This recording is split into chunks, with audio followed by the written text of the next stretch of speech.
오늘은 미전도 종족 선교에 대해서 말씀을 드리려고 생각을 합니다.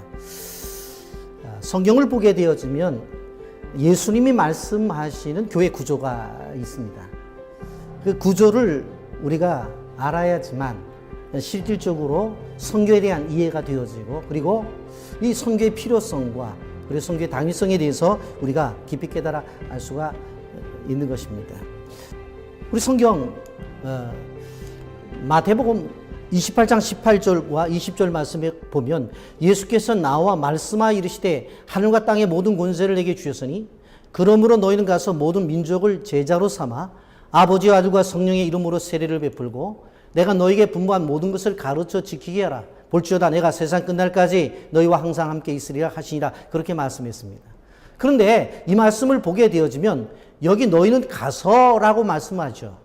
너희는 가서 모든 민족을 제자로 삼아, 그렇게 말씀하고 있는데, 예전 성경에는 이 민족을 족속이라고 표현을 했습니다. 근데 사실 선교적 관점 속에서 보면 이 모든 민족이라고 하는 말보다 족속이라는 말이 더 타당하다라고 그렇게 말씀을 드릴 수가 있습니다. 그런데 분명히 예수님께서 떠나시면서 너희는 가서라고 그렇게 말씀했는데 뭐 어디로 가라냐는 거예요.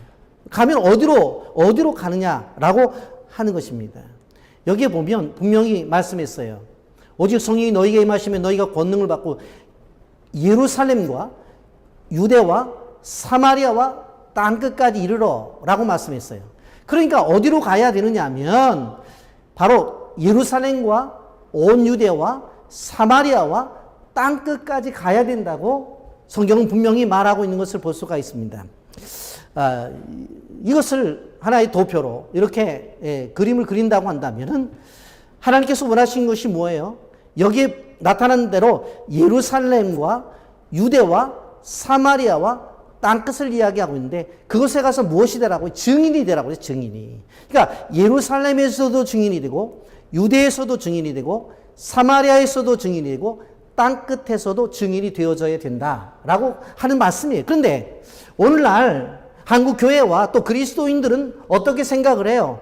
그냥 우리 교회, 우리만 증인되면 되는 거지 생각을 해서, 실질적으로 권사님 오늘 예배 너무너무 좋았잖아? 그래, 좋았지. 그래, 그렇다고 한다면 우리 정말 우리 교회에서 믿음 생활하는 게 너무 감사하지? 감사하지. 그리고 밖에 나가려고 생각을 하지를 않는다고 하는 것입니다. 여기에 문제가 있는 거예요, 실질적으로. 예? 그리고 하나님 원하시는 것은 지역사회 속에서도 증인이 되라는 거예요. 그리고 더 나아가서 사마리아도 증인이 되라는 거예요. 여러분, 사마리아라고 하는 것을 우리가 알 수 있잖아요. 사마리아가 어느 곳이에요? 북방 이스라엘이 아수르의 침공을 받아가지고 결국 멸망을 당하면서 만들어진 혼혈족이잖아요. 우리나라에도 생각한다고 한다면 외국에 사람들이 한국에 와서 일을 하면서 한국 사람들과 결혼을 해가지고 어떻게 해요? 아이들을 낳잖아요. 그래서 실질적으로 우리나라에도 많은 그러한 외국인들이 있는 것들을 볼 수가 있어요, 보면. 그리고 땅끝을 이야기하고 있어요, 땅끝. 이게 증인이 되어져야 되는 거예요. 그래서 예루살렘의 증인, 유대의 증인, 사마리아의 증인, 땅끝의 증인이 되어져야 돼요. 우리가 좀 올라가서 생각해 본다면 120명이 모여서 기도했죠. 성령이 임재했어요. 그때 권능이 임했다고. 근데 권능이 임했을 때 하나님이 원하시는 게 뭐예요? 그 능력을 가지고 예루살렘의 증인이 되고 유대의 증인이 되고 사마리아의 증인이 되고 땅끝의 증인이 되라고 하는데, 이러한 구도가 성경에서 말하고 있음에도 불구하고 관심이 없는 거예요. 그렇기 때문에 실질적으로 우리가 이러한 구도를 따라서 교회도 운영이 되어져야 되고, 우리 그리스도인들이 이 구도를 따라서 움직여야 된다라고 하는 것을 먼저 기억해야 된다고 하는 것입니다.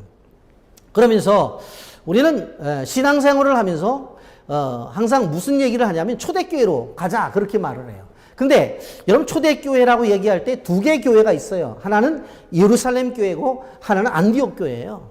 근데 우리가 한번 예루살렘 교회를 보세요. 예루살렘 교회에 실질적으로 예루살렘 교회는 정말로 좋은 교회였어요. 제일 먼저 뭐예요? 사역자들의 탁월성이에요. 들어가 그들이 유하는 다락방으로 올라가니 베드로, 요한, 야고보, 안드레와 빌립, 도마와 바돌로메, 마테와 및 알페오의 아들 야고보, 셀로딘 시몬, 야고보의 아들 유다가 다 거기 있어 라고 사도행전 1장 13절에 말하고 있어요. 그러니까 예루살렘 교회를 가게 되면 예수님과 함께 사역을 하던 사람들이 다 거기 있는 거예요. 여러분, 이 가운데서 베드로 하나만 있었어도 얼마나 대단하겠어요? 요한 하나만 있어도 대단하잖아요. 그런데 이 사람들이 어떻게 해요? 그냥 예루살렘 교회에 다 그냥 있는 거예요. 자, 보십시오. 두 번째로 뭡니까? 성령의 충만함이에요. 사도행전 2장 1절부터 13절에 나타나 있는데 여기 보면 사도행전 2장 4절에 어떻게 말씀하고 있어요? 그들이 다 성령의 충만함을 받고 성령이 말하게 하심을 따라 다른 언어들로 말하기를 시작하니라고 그랬어요. 방언이 터졌다는 거죠. 여러분, 사도행전 2장 13절에는 또 어떤 이들은 조롱하여 이르되 그들이 새술에 취하였다 하더라 그랬어요. 아니, 다른 사람이 볼 때 뭐예요? 야, 저 술 취한 거 아니야? 그럴 정도로 성령의 충만한 모습이 보여진 것이 뭐예요? 바로 예루살렘 교회였어요. 세 번째, 뭔 줄 아세요? 기적이 일어났어요. 여기 보면 사람마다 두려워하는데 사도들로 말미암아 기사와 표적이 많이 나타났다고 그랬어요. 그래서 사도행전 3장에 보면 안진뱅이가 일어나는 역사가 나타나잖아요. 기적이 끊임없이 일어나는 교회, 그게 예루살렘 교회였어요. 그 다음에 유무상통이에요. 여러분, 사도행전 2장 44절 45절에 보면 믿는 사람이 다 함께 있어 모든 물건을 서로 통용하고 또 재산과 소유를 팔아 각 사람의 필요를 따라 나눠줬다고 그랬죠. 무슨 이야기입니까? 각 가정에서 생활하는 사람들이 자기들이 쓰고 남는 것들, 그리고 삶에 있어서 여유 있는 부분을 다 갖다가 교회 갖다가 내놓는 것이에요. 둘이 회의를 하는 거예요. 여보, 우리가 아이들 키울 때는 한 40명 살았는데 아이들 딱 결혼시키고 우리 둘이 있는데 이거 너무 치 크잖아. 좀 줄입시다.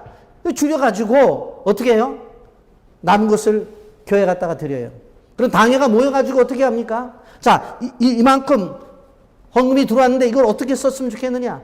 지난번에 아이를 낳았는데 그 집이 반지하에 살면서 곰팡이가 난다는 이야기를 들었는데 우리가 집 좀 옮겨줍시다. 아이를 키우는데 그래도 지상으로 와야 될 게 아니냐. 집도 옮겨줘요. 아니, 그 집은 애가 둘인데 셋을 낳았다며. 그런데 그 좁은 평수에서 어떻게 살아? 조금은 좀 넓혀줍시다 하면서 집도 넓혀주는 거예요. 그게 뭐예요? 바로 그러한 어떠한 역사가 나타났던 것이 뭐예요? 유무상통의 역사가 예루살렘 교회에서 나타났다고 하는 것입니다. 그 다음에 모임의 활성화예요. 여기 사도행전 2장 46절에 보면 날마다 마음을 같이하여 성전에 모으기를 힘쓰고 집에서 떡을 떼며 기쁨과 순전한 마음으로 음식을 먹고 그렇게 말을 했죠. 여기 보면 성전에 모으기를 힘쓰고 집에서 떡을 떼며 성전에서도 모이고 집에서도 모이고 집에서도 모이고 성전에서도 모이고 끊임없이 모임이 있었던 것이 예루살렘 교회였던 것을 볼 수가 있습니다. 그래도 큰 부흥이 일어나요. 여기에 보게 되어지면. 여기 보십시오. 사도행전 2장 47절에는 하나님을 찬미하며 또 온 백성에게 칭송을 받으니 주께서 구원받는 사람을 날마다 더하게 하시니라. 구원받는 사람들이 날마다 더했대요. 사도행전 2장 41절에 그 말을 받은 사람들은 세례를 받으며 이날의 신도의 수가 3천이나 더하더라. 한순간에 3,000명이 모여요. 여러분, 그 다음에 사도행전 4장 4절 말씀 보세요. 말씀을 들은 사람 중에 믿는 자가 많으니 남자의 수가 약 5천이나 되었더라. 한 3,000명 되더니 남자가 5,000명 되었어요. 여자와 어린아이까지 포함한다고 한다면 엄청난 숫자가 많아졌겠죠. 여러분, 일곱 번째 뭐합니까? 여기 사도행전 7장 59절 60절 보세요. 그들이 돌로 스데반을 치니 스데반이 부르짖어 이르되 주 예수여 내 영혼을 받으시옵소서 하고 무릎을 꿇고 크게 불러 이르되 주여 이 죄를 그들에게 돌리지 마옵소서 이 말을 하고 자니라 그랬어요. 스데반의 순교가 나타나는 거예요. 여러분, 이렇게 예루살렘 교회는 생각했던 것과 마찬가지로 사역자들도 탁월했죠. 그리고 성령이 충만했죠. 그리고 기적을 일으켰죠. 유무상통했죠. 교회 어떤 모임의 활성화와 큰 부흥을 맛봤죠. 순교자를 나타내는 그런 교회가 되었다고 하는 것입니다. 여러분, 그래서 많은 목사님들이 기도하면서 예루살렘 교회 같은 교회가 되게 해달라고 기도를 해요. 그런데 조금 우리가 다른 각도에서 봐야 돼. 그 다음에 우리가 생각하는 안디옥 교회입니다. 안디옥 교회는 여러분들이 아는 대로 바나바와 바울이 중심으로 돼서 바로 예루살렘 교회가 세운 지교회예요. 그런데 그 교회는 예루살렘 교회하고 달리 바울이 중심으로 1, 2차, 3차 전도 여행을 통해서 실질적으로 안디옥이라는 곳을 중심으로 해서 수많은 소아시아의 교회들이 세워졌던 것을 볼 수가 있습니다. 그래서 실질적으로 안디옥 교회가 그러면 성교 중심적인 교회예요. 여러분, 1차 전도 여행을 보세요. 여기 이제 안디옥에서 출발을 해서 한 바퀴 돌아가지고 다시 안디옥으로 돌아오게 되어지는데 바로 7개 지역을 방문하게 되는 것을 볼 수가 있습니다. 그래서 1차 선교 여행 보게 되어지면 주를 섬겨 금식할 때 성령이 이르시되 내가 불러 시키는 이를 위하여 바나바와 사울을 따로 세우라 하시니 이에 금식하며 기도하고 두 사람이 안수하여 보내니라 하면서 이제 선교 사역이 시작되어지는데 1차 선교 여행 때 7지역을 방문하게 된 것을 볼 수가 있습니다. 2차 선교 여행 바로 실질적으로 10개 지역을 방문하게 되어지는데 여기도 안디옥에 시작돼서 너베 지역, 드로아 지역, 빌립보 지역, 그 다음에 베레아, 고린도, 아테네, 에베소, 가이사라 해서 이렇게 안디옥으로 돌아오게 되어지는데 이때 한 10개의 지역을 방문하게 되어져요. 사도행전 15장 40절에 보면 바울은 신라를 택한 후에 형제들에게 주의 은혜의 부탁함을 받고 떠나라고 그렇게 말씀하고 있는 것을 볼 수가 있습니다. 그리고 3차 전도 여행이에요. 여기도 안디옥에서 출발을 하죠. 안디옥에서. 그래서 에베소로, 드로아로 이렇게 해서 빌립보로 이렇게 가게 되어지는데 약 8개 지역을 방문하게 되는 것을 볼 수가 있습니다. 가이사라에 상륙하여 올라가 교회 안부를 물은 후에 안디옥으로 내려가서 얼마 있다가 떠나 갈라디아, 부르기아 땅을 차례로 다니며 모든 제자를 굳건하게 했다. 그렇게 말씀하고 있는 것을 보게 되어집니다.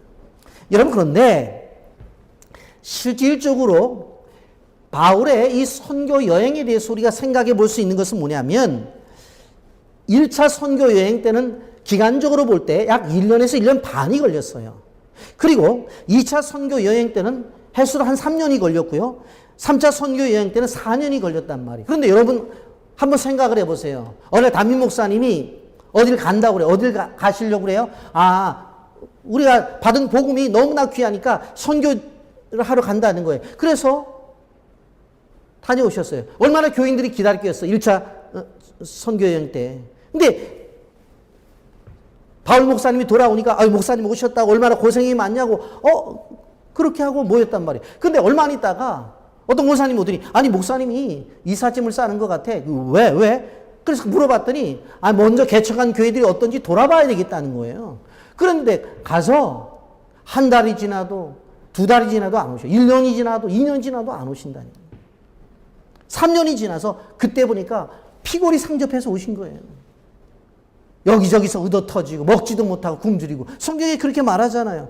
그래서 그래도 어떻게 해요? 목사님이시니까 하여튼 와서 오셨으니까 목회하시라. 목회를 하다가 또 어느 날 또 이사 집 산다고 또 다른 집사님이 얘기해요. 가봤더니 어디 가냐고 그러니까 선교지 가겠다는 거예요. 가시는 거예요. 나중에는 어떻게 했어요? 선교지 가셨다고 로마에 가서 선교당했잖아요. 여러분, 만약 한국교회에 그런 일이 있었다고 생각을 해보세요. 저희 교회도 선교 중심적인 교회인데 만약 제가 그렇게 한다면 성도님들이 그럴 거예요. 목사님 그냥 선교사 임명받고 나가서 선교하시지 뭘 1년 반 만에 돌아오고 3년 만에 돌아오고 4년 만에 돌아오고 그러시냐고. 그냥 선교하라고 그렇게 이야기를 할 거예요. 그런데 여러분, 안디옥 교회는 그러지 않았어요. 다 수용했어요. 근데 보세요. 그러면 초대교회를 볼 때 2개의 대표적인 교회가 있다고 그랬죠. 예루살렘 교회와 그 다음에 안디옥 교회가 있는데 오늘이라고 하는 현실 속에서 한번 생각을 해보세요. 여러분, 예루살렘 교회가 지금 존재됩니까? 아닙니다. 지금 예루살렘 교회는 모스크가 그 자리에 서 있어요. 그래서 통곡의 벽에서 이 유대 사람들이 그것을 바라보면서 눈물을 흘리면서 기도를 하고 있는 거예요. 실질적으로. 그런데 안디옥 교회는 어때요? 안디옥 교회는 수많은 성지 순례자들이 그 안디옥 교회 터전에 가서 초대교회 성도들이 기도했던 그 장소에서 예배를 드리고 또 목사님들이 설교를 하면서 은혜를 나누고 찬송을 부르잖아요. 그러면 생각해 보게 되어질 때 사도들 12명이 자리를 잡고 있었던 예루살렘 교회가 생각해 보면 지금 든든히 서 있어야 되잖아요. 근데 그 교회는 흔적도 없다니까요. 근데 안디옥 교회는 어때요? 지금 그렇게 어려운 교회, 담임 목사님이 늘 전도를 하고 선교를 하던 교회는 지금 교회가 어떻게 되어져 있어요? 그냥 그 교회는 지금도 그 흔적은 있다고 하는 것을 우리는 볼 수가 있다고 하는 것입니다. 여러분, 그렇게 생각을 하면서 우리가 초대교회가 그렇다고 한다면은 현대 선교로 우리가 한번 생각을 해서 넘어가 보자라고 하는 것입니다. 여러분, 현대 선교를 이야기하게 될 때 윌리엄 캐리라고 하는 분을 우리는 잊어서는 안 돼요. 1792년에 해안선 선교 시대를 이룬 분인데 얼굴이 이렇게 생긴 분이에요. 아주 잘생겼습니다. 현대 선교의 아버지라고 그렇게 말을 합니다. 그런데 이분이 생각할 때는 어떤 생각을 했었는가 하면 바로 당시에 바로 항구가 각 나라 사람들이 모이는 장소였어요. 그러니까 복음을 전하기가 좋잖아요. 그래서 항구에서 교회를 세우고 그곳에서 전도지를 만들어서 나눠주는 일들을 누가 중심으로 했어요? 바로 이 윌리엄 캐리라고 하는 이분을 중심으로 해서 이 일이 이루어진 거예요. 그래서 실질적으로 당시에는 항구에 교회들이 있었고 항구에 복음을 전하는 사람들이 많이 있었던 것을 볼 수가 있어요. 그 시대가 지난 다음 그 다음에 누구 시대가 오느냐? 바로 허스턴 테일러라고 하는 사람이 1865년에 내륙 선교 시대를 만들어냅니다. 이것이 무엇인가 하면 허스턴 테일러는 바로 이렇게 생긴 분인데 중국 선교의 개척자죠. 이분은 복장을 중국인 복장을 입고 왜 해안선에만 바로 영원들이 있느냐? 저 내륙 지역에도 있다. 그래갖고 중국인 복장을 입고 말을 타고 내륙으로 들어갔어요. 영국 선교부에서 하지 말라고 그랬어요. 그러다가는 선교사 제명시킨다. 그런데도 듣지 않고 내륙에 들어가서 선교를 한 것을 볼 수가 있습니다. 그래서 우리는 소위 허스턴 테일러를 내륙 선교 시대를 연 그러한 인물로 보고 있습니다. 이렇게 우리가 윌리엄 캐리의 해안선 선교 시대와 그리고 허스턴 테일러의 내륙 선교 시대를 지나가지고 이제 소위 말하는 미전도 종족 선교 시대가 오게 되어집니다. 랄프 윈터 박사가 1974년에 이것을 이야기하기 시작되어졌는데 실질적으로 무엇을 이야기하냐면 복음의 전도는 나라 개념이 아니라 종족 개념이다라고 그렇게 주장을 하고 나왔습니다. 그러면서 이것을 끊임없이 설명을 했습니다. 저도 이 이야기를 듣기 전에는 이런 개념이 없었어요. 그런데 랄프 윈터 박사의 이런 종족 개념의 선교를 이야기하게 될 때 이렇구나. 그렇게 이해를 하고 저희 교회는 철저하게 종족 선교를 지금까지 하고 있습니다. 세계는 24,000 종족이 있는데 랄프 윈터 박사가 그 24,000 종족 속에서 복음을 들은 종족들을 한번 알아봤더니 12,000 종족이 복음을 듣고 남은 종족이 12,000 종족이었어요. 그래서 남은 가업이라고 해서 남은 종족들에게 복음을 전하자 그래서 미존조 종족 운동이 펼쳐지기 시작했던 것입니다. 여러분, 이러한 선교를 함에 있어서 그러면 이 어떠한 선교든지 간에 이 선교를 함에 있어서 이제 방법을 우리가 생각해 봐야 되잖아요. 우리가 기억해야 될 것은 무엇인가 하면 선교의 방법이라고 하는 것은 교회가 이것은 병원도 될 수 있어요. 공동체가 하나님의 부르심 속에서 파송되어진 선교사와 함께하는 거예요. 한국교회의 잘못된 개념은 무엇인가 하면 선교를 그냥 선교사가 하는 거라고 생각해요. 있는 돈 보내주면 알아서 선교사가 하는 거야. 뭐 골치 아프게 생각해. 선교는 선교사가 하는 거지. 그렇게 하기 때문에 선교가 효과적이지를 못해요. 선교는 실질적으로 교회가 하나님의 부르심 속에서 파송되어진 선교사가 함께하는 거예요. 그러니까 교회가 단기 선교를 가게 되어질 때 그 단기 선교에 가는 사람들 한 주간을 하지만 그 사람들을 단기 선교사로 인정을 해줘야 돼요. 그리고 한 주간 동안 사역 속에서 큰 효과를 나타내도록 기도를 해야 되는 거예요. 예전에 제가 선교제 갔을 때 어떤 선교사님이 아니 목사님 요즘 말이에요. 우리는 이렇게 평생을 하나님밖에 바치는데 아니야. 어떤 사람은 일주일 있다가 가고 어떤 사람은 뭐 한 달 있다가 가면서 그 사람들이 뭐 단기 선교사라고 얘기를 하는데 도대체 못마땅합니다. 그렇게 얘기를 하더라고요. 그래서 제가 무슨 말을 했는 줄 아세요? 아니 목사님, 선교사님 잘 들어보세요. 1년, 10년이 돼도 하나님의 역사가 나타나지 않을 수 있지만 한 주간을 해도 하나님의 큰 역사가 나타날 수 있다고 하는 것을 인정하세요? 인정하지 않으세요? 그랬더니 아무 말 못하더라고요.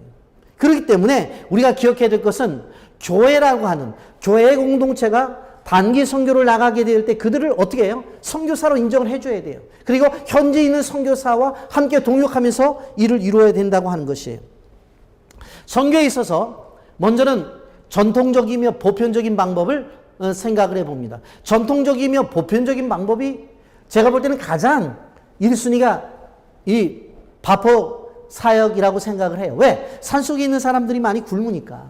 가난한 지역에 선교를 많이 하잖아요. 그러니까 굶으니까 바꿔주는 사역을 하는 거예요. 저희들도 이렇게 선교지에 가서 사역을 하게 되어진다고 하면 이렇게 하루에 많이 먹어야 두 끼 먹는 사람들에게 세 끼씩을 이렇게 밥을 해주는데 한 번은 제가 이 쭉 줄을 서 있는 아이들을 좀 보는 중에 한 꼬마 아이가 줄 섰다가 이제 밥을 타서 먹는 것을 봤어요. 보니까 옹기종기 모여서 먹는 게 얼마나 이쁘든지.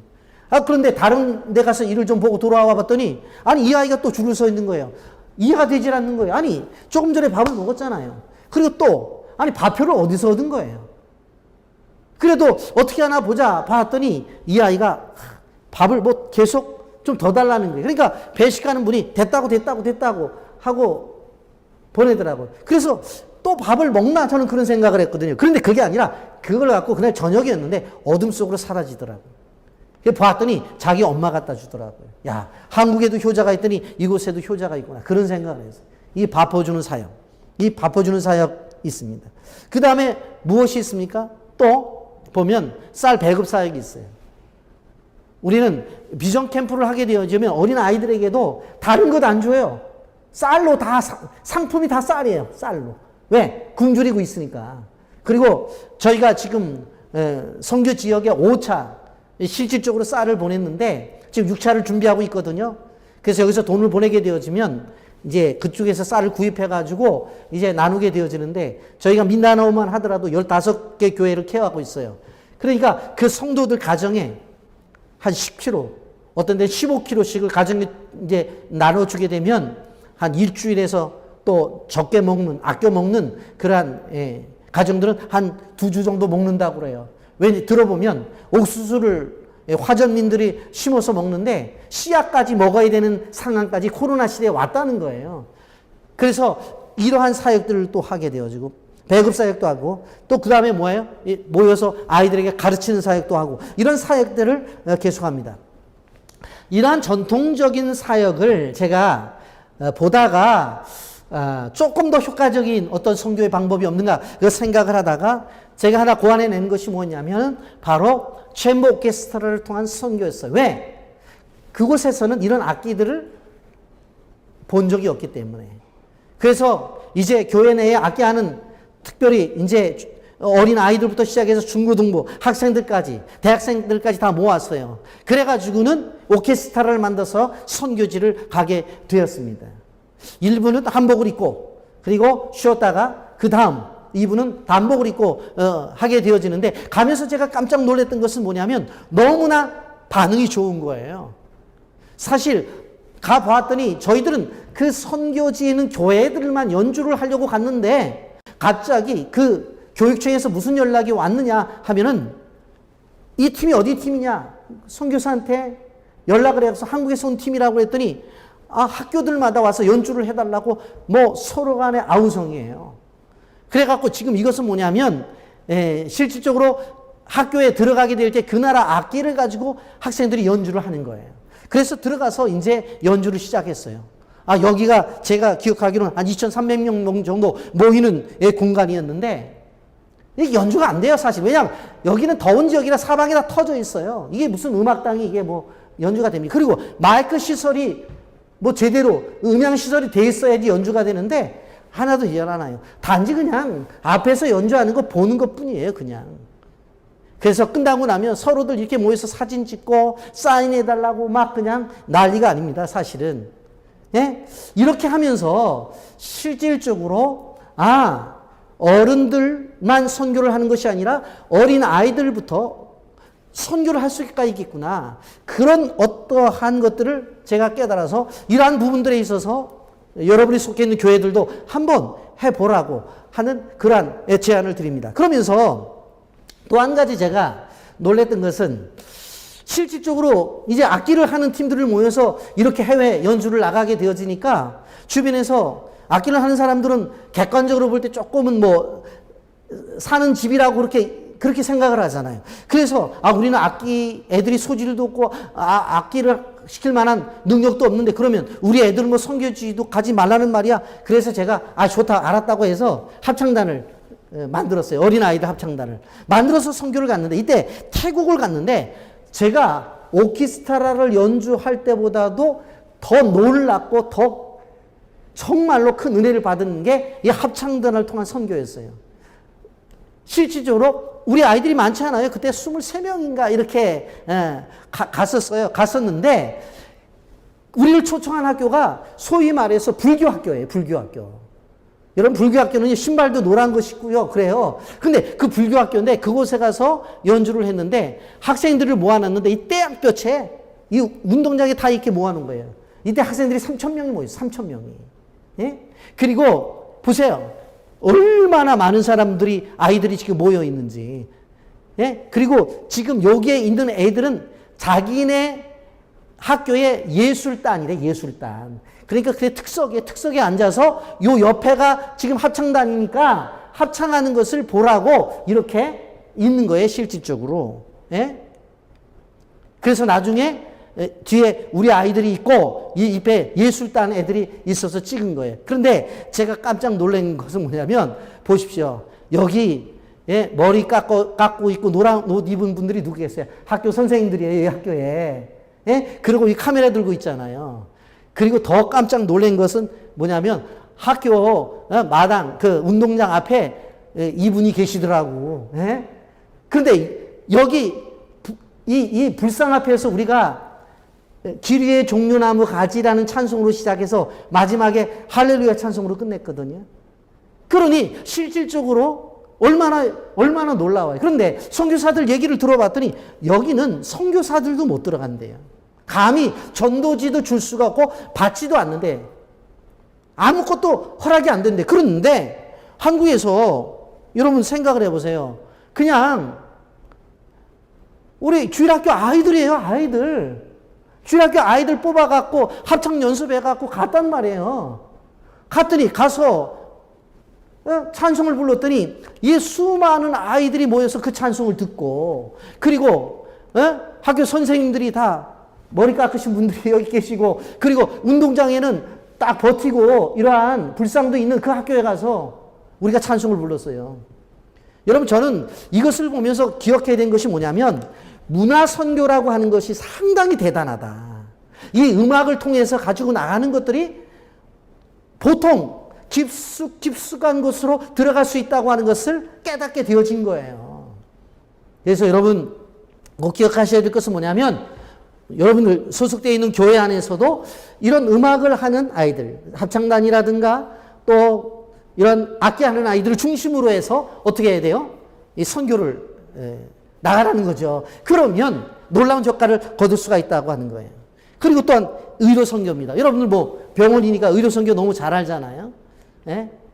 실질적으로 저희는 뭐 개교회이기 때문에 의사 선생님이 많지 않아서 한 분 모시고 갔었는데 하루에 보니까 한 60에서 70명밖에 진료를 못 하시더라고. 그래서 정말 팀을 이루어서 이렇게 산병원처럼 팀을 이루어서 가게 되면 참 좋겠다. 그러니 뭐 저희는 의사 선생님 한 분, 간호사 선생님 두 분, 약사 선생님 한 분 이렇게 가서 그곳에 가서 실질적으로 진료하고 그 다음에 처방전 이렇게 메모해주면 조제해가지고 거기서 지어서 주고 그랬거든요. 실질적으로. 근데 의료 선교는 정말 우리에게 필요하다고 하는 것들을 우리는 볼 수가 있습니다. 이러한 어떠한 선교의 방법을 가지고 우리가 선교를 한다는 것이에요. 그래서 제가 오늘 전통적인 방법으로 선교하는 것, 그 다음에 오케스트라로, 그 다음에 합창단으로, 그 다음에 의료 선교를 제가 말씀을 드렸습니다. 이 선교의 방향성에 있어서 저는 철저한 미전도 종족 선교를 주장하는 사람 중에 하나예요. 왜요?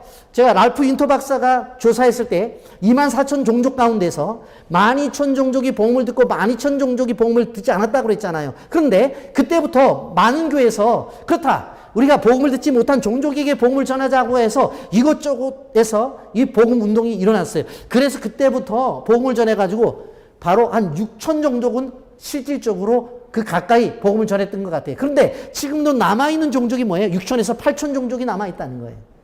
그러니까 괜히 복음이 들어가 있는 자신들도 복음을 전할 수 있는 자생적인 그 종족에게 가지 말고 너희들이 교회가 지어지고 너희들이 복음을 들었으면 너희들 문제는 너희들이 해결하라는 거예요. 그리고 우리는 어떻게 되어져요? 아직도 복음을 듣지 못한 그 지역에 가서 힘들고 어려워도 복음을 전하자는 거예요. 여러분 동남아의 어느 나라에 가보면 도시 어느 도시라면 여러분들 잘 아는데 거기에 한국 사람들이 5,000명이 된대요. 그런데 선교사님 그러면 뒤로 돌아보는 사람들이 2,000명이 된대요.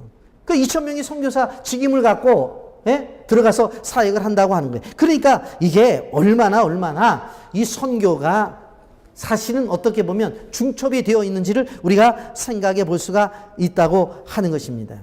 여러분 이 선교를 하면서 그러면 저는 선교를 하면서 선교 단계를 생각을 하는데 여기 먼저 파송장은 제가 설명을 드릴게요. 저희는 그래서 성명 이태환 유인영 선교사 파송장 선교지 인도네시아 지역 자바섬 종족 바두이 순다 종족 완전히 이 명시를 해줘요. 그냥 어떤 나라가 아니라 나라는 인도네시아예요. 지역은 자바섬이라는 섬에 들어가는 거예요. 그리고 종족은 바두이 순다 종족이에요. 나라 캄보디아예요. 지역 나타나길이라는 지역이에요. 나타나길이 푸른펜에서 차 타고 12시간 올라가는 지역이에요. 한국 사람들이 한 가정밖에 안 살아요. 우리 선교사님들. NGO에서 한국 사람들이 들어와서 어떤 때는 한 15명, 20명씩 된다고 하지만 가족이 들어와서 사는 가정은 우리 선교사님밖에 안 계셔요. 거기서 끄롱 종족과 브라우 종족 이방에서 사역을 하는 거예요. 그래서 이렇게 분명코 선교사도 종족 중심으로 파송을 하는 것을 볼 수가 있어요. 선교의 단계를 우리가 좀 생각을 해볼 수가 있는데 선교의 단계에 있어서 제일 먼저는 비전 트립입니다. 여러분 비전 트립이라고 하는 선교 여행을 선교와 무관하다고 생각하는 사람들이 있는데 그렇지 않습니다. 절대로 선교 여행도 선교에 포함이 됩니다. 왜? 여행을 해본 다음에 그 다음에 그 나라에 대한 애착을 갖고 그 땅을 밟은 다음에 그곳에 선교를 하고 싶다는 생각이 들어가는 거예요. 그래서 초보적 단계 속에서 저는 여행도 선교의 범주에 집어넣어야 된다고 생각을 해요. 그리고 그 다음에 뭐냐면 선교를 할 때 그냥 들어가는 것이 아니라 그 다음에 뭐를 해야 되냐 리서치를 해야 돼요. 리서치가 뭐예요? 그 종족에 필요한 것이 무엇인가.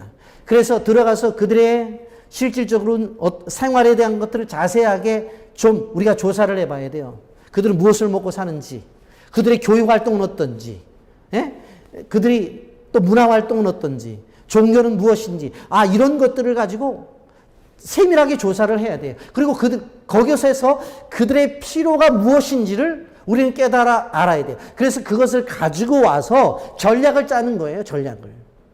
여기서 의례 선교니까 그들한테 가봤더니 정말로 내과 환자가 많더라. 외과 환자가 많더라. 뭐 이런 것들이 나오잖아요. 그 전략을 짜는 거예요.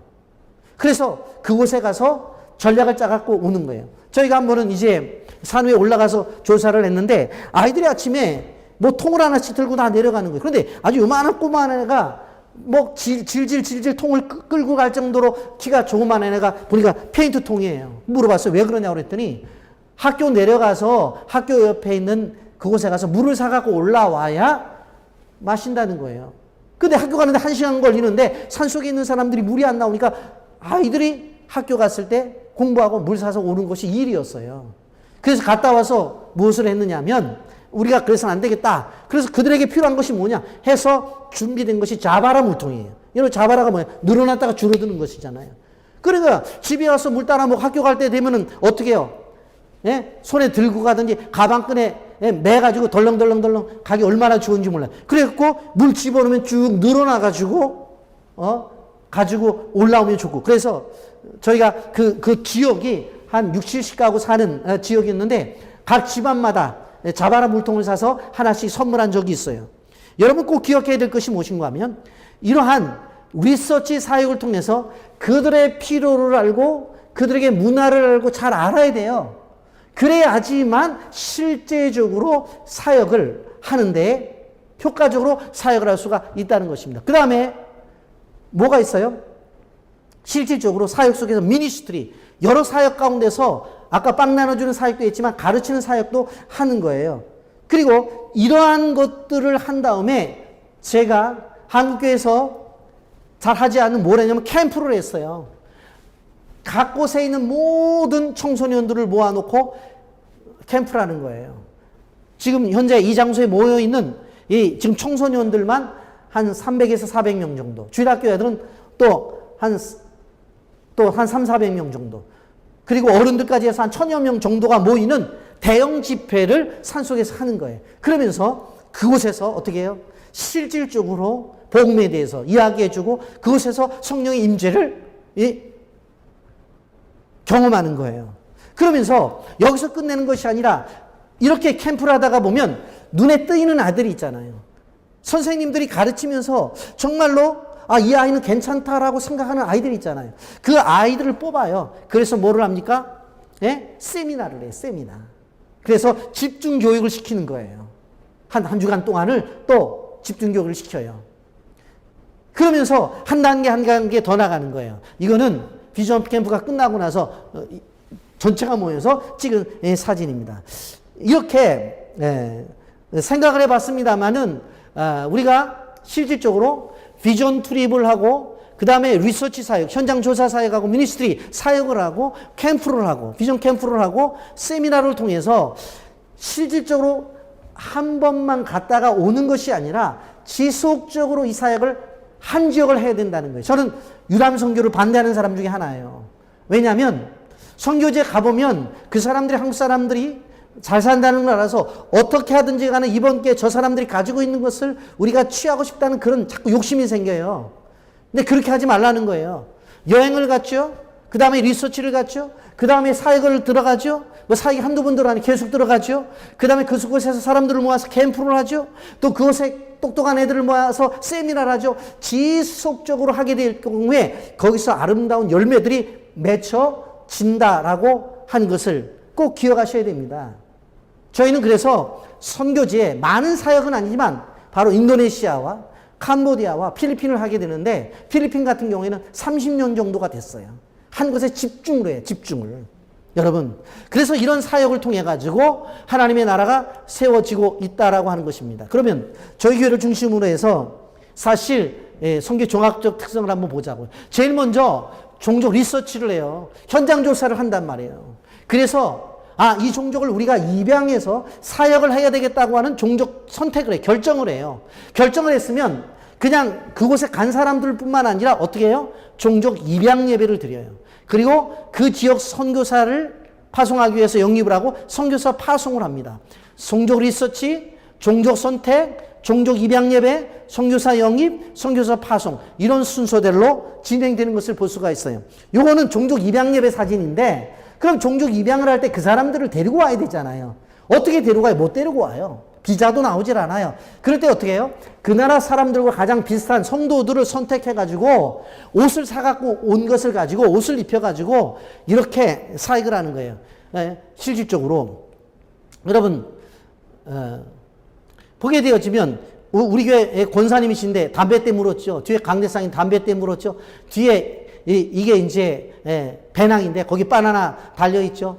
두건 쓰고 있죠. 그 옷 입었잖아요. 이런 식으로 해서 종족 입양본부에서 와가지고 보는 가운데 입양식을 해요. 그래서 실질적으로 우리가 캄보디아 끄롱 종족과 브라우 종족을 입양하게 되어질 때에 입양하고 미정도 종족 입양본부에서 와서 서약식을 하고 캄보디아의 끄롱 종족과 브라우 종족은 대한민국 인천에 있는 비체교회에서 종족 입양을 했다고 사인하고 종족 그 파일에 넘겨요. 그러면 이것이 결국은 기록에 남아서 실질적으로 세계 선교를 위해서 기도하는 사람들이 캄보디아에 있는 이 종족은 한국에 있는 인천에 있는 비체교회가 지금 종족 입양을 하고 기도하고 있다고 하면서 어떻게 할까요?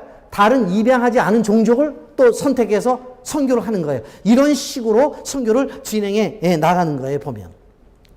자, 그러면서 실질적으로 이 선교를 하게 되어질 때 끊임없이 그 종족이 살고 있는 곳에 가서 단기 선교를 하게 됩니다.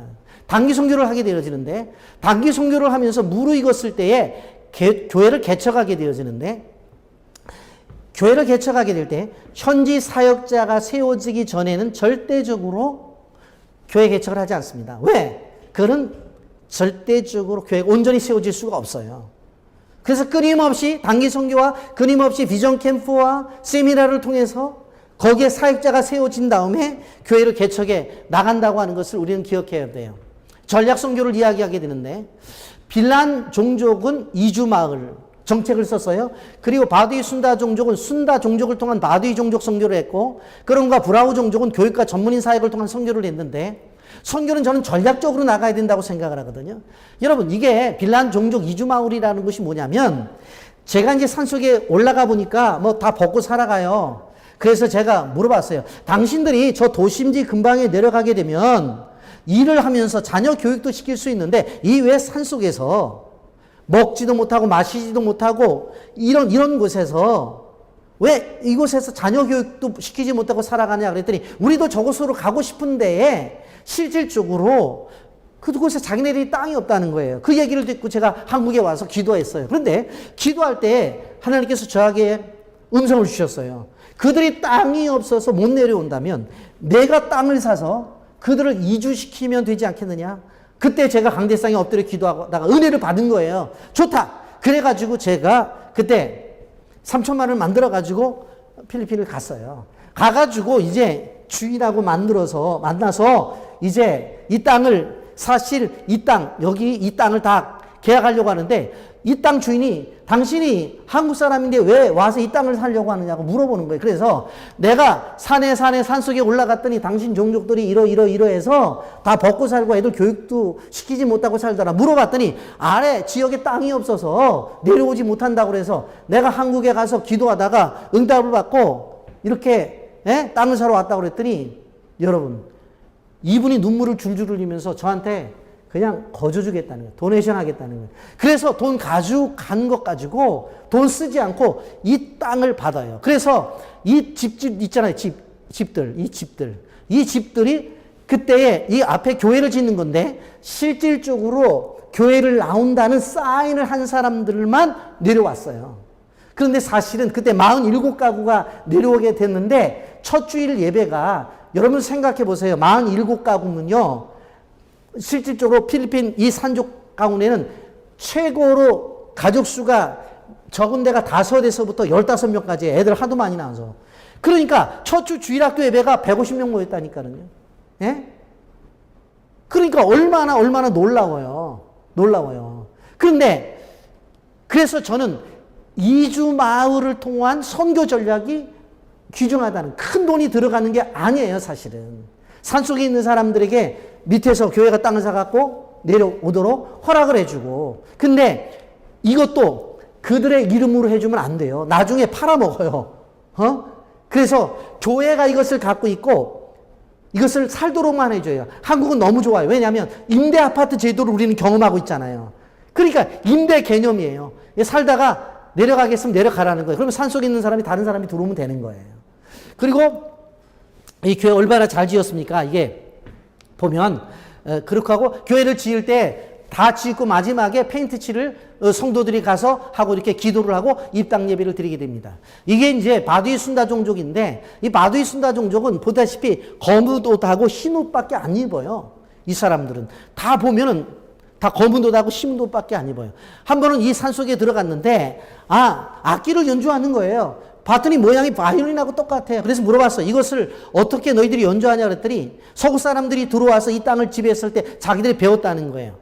그래서 제가 그런 얘기를 했어요. 내가 한국에 돌아가 보면 이런 악기가 많이 있는데 하나 갖다 줄까 그랬더니 꼭 갖다 달라는 거예요. 그래서 그 다음에 연습용 악기를 갖다 준 거예요, 이게. 예? 이게 추장이고 춘장 아들이 좋아서 막 박수를 치고 있는데, 제가 깜짝 놀란 건 뭐냐면, 얘네들이 이렇게 주었는데 아니 밤새 튜닝을 하더니 그 다음날 아침에 자기 나라 곡으로 연주를 하는 거예요. 음악성이 대단한 거예요. 그래서 그 다음에 가서 산속에서 우리 악기팀하고 가서 연주를 한번 했다고요. 예? 이러한 전략을 가지고 여기 선교를 했어요. 그래서 실질적으로 그 밑에 내려와서 이렇게 우리가 사진도 찍고 검은 옷, 흰 옷만 입고 그렇게 했잖아요. 그곳에 이제 악기들도 우리가 배우고 또 이렇게 했습니다. 보면 여기 캄보디아인데 캄보디아 문화적인 부분들을 보게 되어지면 이런 집들에서 생활을 하게 되어지는데 너무 재밌는 게 저 위에 집과 아래 집이 있는데 결혼하기 전에 6개월 동안 남자가 살고 여자가 살아요. 둘이 그냥 바라만 보고 있네요. 왜 그러냐면 6개월 동안 둘이 살면서도 감정이 흐트러지지 않고 끝까지 결혼하겠다는 마음이 생기면 6개월 뒤에 결혼을 허락한다는 이러한 것들이 이제 그 문화적인 것들이 있더라고요. 보니까 이 사람들은 이렇게 생활을 하고 아침에 되면 바게트빵을 프랑스가 지배를 한 지역이기 때문에 너무나 바게트빵이 맛있어요. 그래서 이 바게트를 여기다 해가지고 빵 사세요 하면서 나가더라고요. 그래서 저는 여기 가면은 뭐 다른 식사들은 뭐 입에 안 맞아도 바게트빵이 너무 맛있으니까 그것만 가지고도 식사가 충분히 되더라고요. 예? 여러분. 그래서 나중에 이제 센터를 우리가 지어서 지금 그 캄보디아에는 이렇게 사역을 지금 잘 하고 있습니다. 이렇게 하면서 선교에 있어서 제가 생각했던 부분이 뭐냐면 언제까지 한국 교회가 물질을 제공하냐는 거예요. 그래서 한국은 네비오스 선교에 대한 것들이 경험되었기 때문에 자립 선교를 하자. 교회 선교 자립을 하자는 거예요. 그래서 비전을 가졌으면 사람을 키우고 경제적으로 세워나가야 되겠다고 하는 거예요. 그래서 생각했던 것이 뭐냐면 선교의 자립에 있어서는 필리핀 민다나오 빌란 종족은 실질적으로 바나나 농장하고 농장 이런 농장을 하고 인도네시아 바두이 종작은 아직 실질적으로 시작을 못했는데 거기는 자바선 옆에 보르네오 섬이 있어서 실질적으로 묘목을 갖다 키워가지고 그 나무를 자라서 잘라게 되면 그것을 파는 방법을 지금 우리가 준비를 하고 있어요. 그리고 캄보디아 끄렁 종족은 캐슈넛 지금 공장이 있어서 거기서 캐슈넛을 하고 있는 것을 볼 수가 있습니다. 구분 선고를 하면서 우리가 생각하는 것은 무엇인가 하면 현지인 평신도 동역자들이 무지하게 중요하다는 거예요. 현지에 있는 사람들을 중요하게 사용해야 되고 현지인 사역자들도 중요하게 생각해 봐야 돼요. 그리고 단기팀을 통한 지원 활동의 중요성, 집단 이주를 통한 집단 개정 정책의 효과 이런 것들을 볼 수 있는데 여기에 이분이 빈건사라는 분인데 실질적으로 이분이 그 3,000평을 도네이션한 분이에요. 무슬림 출신이에요. 그런데 예수를 믿고 이분이 개종을 하면서 우리를 만나게 된 거예요. 그래서 저희가 한국에 초청을 해서 한국에서 권사, 임직표도 주고 저도 받지 못한 그 금열쇠 있잖아요. 그것도 하나 주고 해가지고는 주어서 그 다음에 이 사람이 갖고 있는 땅을 다른 데를 마스봉이라고 하는 데를 또 도네이션 받았어요. 실질적으로. 그래서 제가 효과를 많이 봤습니다. 이것이 거기에 사역자들이에요. 이게 이제 거기에 소위 말해서 파스토라고 하는 목사들입니다. 그리고 이 사람은 최채자매라고 하는 사람인데 이 사람은 고등학교를 나온 사람인데 산속에 들어가서 뭐를 하냐면 우리식으로 한글을 가르치는 거예요. 한글을. 예? 그런데 제일 먼저 한글을 가르치면서 우리는 예전에 그 한글 배우면 아버지 우리 아버지 그렇게 배우잖아요. 그런데 글을 모르는 사람들에게 글을 가르치러 들어가가지고 어떻게 해요? 하나님, 우리 하나님부터 가르치는 거예요. 그러니까 자연적 선교가 되는 거예요, 이게. 그런데 이 사람에게는 어떻게 돼요? 한국 교회가 끊임없이 사역비를 주는 거예요. 매달. 그러니까 매달 받고서 산속에 들어가서 어떻게 하냐면 이 글 없는 문명 퇴치 운동을 사역을 한 거예요. 이게 이제 실질적으로 강 건너에 있는 학교를 우리가 이제 람딘돌이라고 하는 학교를 개축하고 이제 하게 되는데 한번 여러분 보세요. 지금 초등학교가 이래요. 지금 이게 초등학교예요. 초등학교. 그런데 실질적으로 초등학교 앞에 앞마당에 있는 게 이건데 여러분 생각을 해보세요. 교회를 이렇게 지어놨어요. 그러면 학교와 교회를 비교하게 되어질 때에 교회가 훨씬 더 지역 사람들에게 볼 때는 훌륭해요. 그러면 그 사람들이 무슨 생각을 하겠어요? 그 교육부에서 지은 학교보다도 교회가 더 훌륭하다니까, 교회가. 교회가 더 훌륭해요. 그러니까 어떻게 된지 아세요? 나중에 교회 와서 공부 좀 하자. 그래가지고 이 학교가 교회로 이전해서 계속해서 교회를 학교로 빌려 쓰는 일들이 벌어졌어요. 여기에서 이런 일이 벌어지니까 그 다음에 라말라라고 하는 지역에서는 어떤 일이 벌어졌냐면 주변에 학생들이 있는데 교사는 파송하겠는데 건물이 없어요. 그래서 라말라라고 하는 교회에서 1년 반 동안을 어떻게 했냐면 뒤에 강대상 뒤에다가 하얗게 페인트 칠해놓고서 거기다가 그거를 칠판으로 해서 어떻게 했어요? 공부를 가르쳤어요. 1년 반 동안. 그리고 나서 그 옆에 학교를 지었어요. 이게 학교 앞마당에서 우리 사역자들이 가서 이제 놀이를 하는 거예요. 그래서 우리가 가면 공부 끝! 애들하고 놀아달라고 그래요. 그래서 그냥 거기서 노는 게 사역이에요, 보면. 이게 어떤 거냐면 아까 문화체험 속에서 리서치를 꼭 하라고 그랬잖아요. 그게 뭐냐면 결혼식을 하지 않고 살아요, 이 사람들이. 그래서 결혼식을 해야 된다. 그게 뭐냐? 그래서 결혼식에 대한 것을 가르쳐 줬더니 우리도 그럼 결혼식을 하고 싶다. 도심지 사람들은 자기 나라도 하는데 자기네들은 돈이 없어서 못한다. 그래서 제가 어떻게 했어요? 남자 시계하고 여자 시계를 가지고 가서 기념품으로 주면서 이 결혼식을 한번 했어요. 결혼식을 할 때 너무 재밌는 게 이게 쌀이에요. 쌀. 근데 남자가 이 쌀을 가지고 어떡합니까? 들고서 여자 뱅뱅 돌아요. 3바퀴를. 내가 너를 먹는 것을 책임지겠다. 그 소리예요, 이게. 이 결혼식이에요. 그래서 이제 너무 재밌는 결혼식인데 끝나고 나서 이 선교사님과 어떻게 했어요? 기념사진을 찍은 거예요, 결혼식. 이것도 리서치를 통해서 결혼식이 필요하다고 하니까 우리가 할 수 있었던 거예요. 그리고 그곳에 갔을 때 저는 위험했을 때는 그 나라의 경찰이나 군인한테 협조를 꼭 요구하라고 그래요. 그래서 저희는 갔었을 때에 경찰 군인들한테 협조를 요청해서 가서 선물도 주고 그들의 에스코트를 받으면서 안전한 가운데 선교를 하는 거예요. 저는 그래서 어떤 페이스 미션이라고 한 어떤 믿음 선교라고 하게 되어질 때에 안전장치도 믿음 선교라고 저는 생각하는 사람이에요. 이게 무조건 해서 납치를 당하고 저는 그런 것들이 결국 바람직하지 않다고 생각을 해요. 그것 때문에 얼마나 주변에 그리스도인들이 욕을 먹고 국가가 그것 때문에 고통을 당하고 협상 때문에 어려움을 당합니까? 그래서 저희 지역도 상당히 위험한 지역이에요. 그래서 실질적으로 군인들이 오늘은 이쪽에 들어가지 마십시오. 그럼 안 들어가요. 그렇게 하고 그 사람들이 그 반군들한테 이번에 한국에서 손님들이 왔는데 우리를 도와주러 왔으니까 너희들 절대로 손대지 말아라. 손댔다가는 너희들 국물도 없다. 그러면 알겠습니다. 오늘 우리는 조용히 있겠습니다. 그러면 반군 지역에 들어가는 거예요. 실질적으로. 그러한 협조 속에서 이루어져요.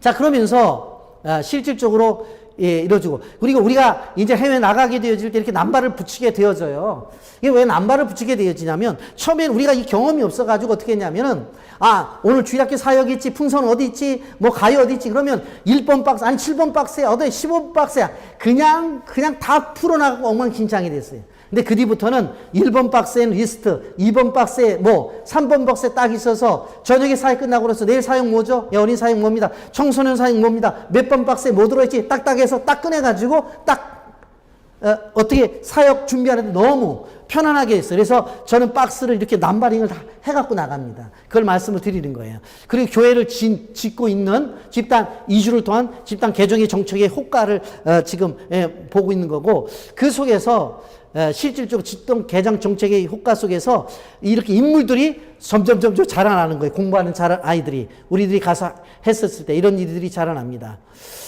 그렇게 하고 중요한 것은 그곳에 있는 아이들을 초청해서 우리가 여행으로 한 3주 동안 데리고 있었는데 저희 교회에서 그때 찬양 집회를 했던 것입니다. 그리고 놀라운 사실은 뭔가 하면 거기 있는 학생들이 대학을 우리가 다 보냈었거든요. 대학을 보내갖고 그 가운데서 이제 대학생들을 장학제도를 통해서 등록금을 해줘갖고 미션홈에서 공부를 시켜요. 공부를 시켜갖고 대학을 졸업한 다음에 이번에 총신대학 신학대학원 MDB 신학 석사 과정에 2명을 입학을 시켰어요. 저쪽에 있는 아이가 마이클이라고 하고 이쪽에 샤샤라고 하는 실질적인 자매인데 이 아이들이 실질적으로 양지 캠퍼스에서 공부를 하고 있습니다. 그런데 여기 들어와서 이 아이들이 공부할 때 너무 놀라웠던 것은 뭐냐면 이 학생들이 졸업한 학교가 실질적으로 트리니티라는 학교인데 그 학교에서 한국어를 가르칠 수 있는 어떤 사람을 모집했는데 모을 수가 없었어요. 그래서 얘네들이 나간다고 하니까 한국어를 배우고 들어와서